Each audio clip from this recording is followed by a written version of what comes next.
LFM, l'invité de Julie Marty.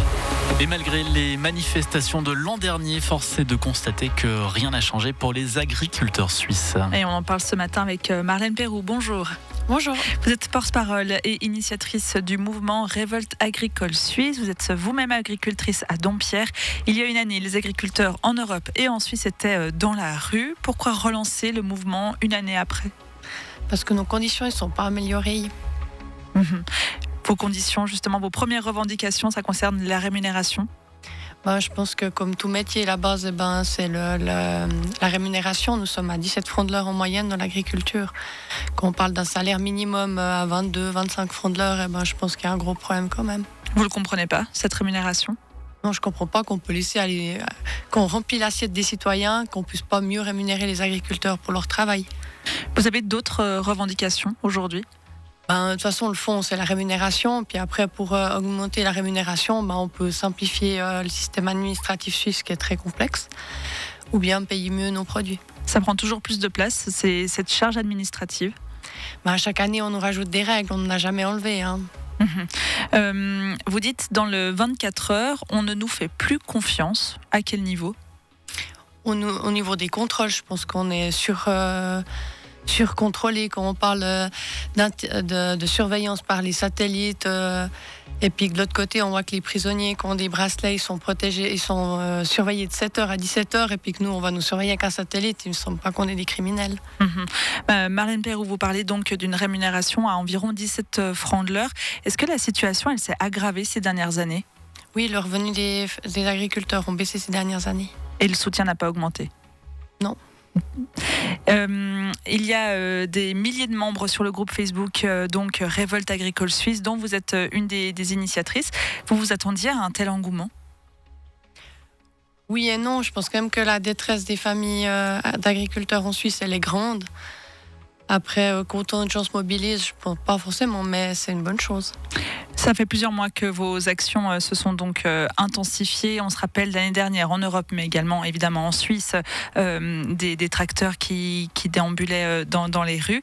Est-ce que vous sentez que la situation s'améliore quand même avec la médiatisation aussi qui a accompagné vos actions ? Peut-être que les agriculteurs, on parle plus facilement. En tout cas, il y a beaucoup de gens qui nous appellent pour parler de leurs problèmes. Peut-être qu'il y a une ouverture de ce côté-là qu'on ose plus en parler. Donc plus de dialogue aussi avec la population ? Oui. Et avec les politiques aussi ? Oui, on a beaucoup été entendus. Il y a quelques jours, vous avez placé donc des fourches sur les statues de Freddie Mercury à Montreux, de Charlie Chaplin à Vevey. Pourquoi cette action ? C'était pour montrer que la colère, elle est toujours là. Puis après, il y a encore d'autres qui ont continué à poser des fourches. On a eu au Château d'Aigle, on a aussi eu d'autres en Suisse romande. Sur les giratoires notamment ? Oui.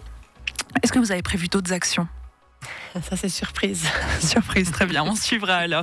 Il y avait déjà eu l'année dernière des actions symboliques et des manifestations pour mettre en lumière vos revendications. Est-ce qu'elles avaient mené à quelque chose ? Oui, on a obtenu la non-mise en place des 3,5% de SPB. C'était une victoire de votre côté ? Oui, parce que les agriculteurs, on a à cœur à produire et à remplir l'assiette des citoyens, puis ça, c'était contraire à ce qu'on voulait. Mais c'était pas suffisant, donc j'entends bien. Alors on avait plus de revendications que ça.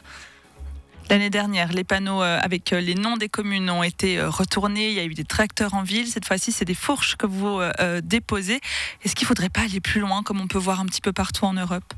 On voit qu'en Europe, ils n'ont rien obtenu de plus que nous. Du coup, je ne pense pas que ça vaut la peine d'aller plus loin. C'est pas nécessaire alors ? Ça ne changera pas grand-chose. Alors, qu'est-ce qu'il faudrait faire pour que les choses changent ?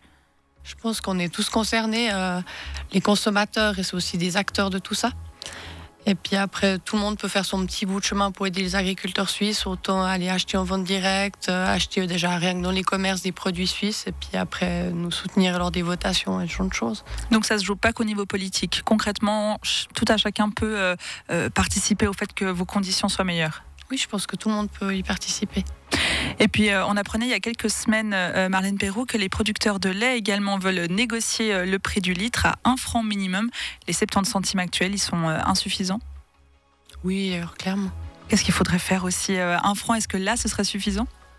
pour rentrer dans vos frais? Alors, j'ai vu une étude il y a passé 10 ans qui calculait que le coût de production était à passer à 1,70 franc le litre de lait. Du coup, je pense qu'on en est loin. Mais si on aurait le litre de lait à 1 franc au lieu de 70 centimes, ça changerait beaucoup de choses. Et où en sont vos discussions aussi? L'année dernière, on parlait de discussions entre le milieu agricole et puis les grands supermarchés, les grands groupes Migros, Coop, pour ne citer que. Est-ce que là, il y a des discussions? Alors là, c'est pas très ouvert. Hein.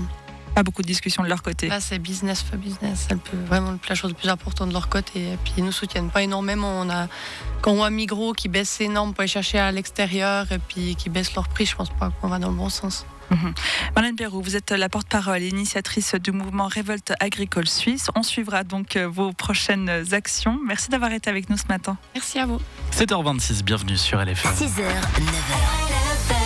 Le réveil LFM. Run away, right now, let's just run away.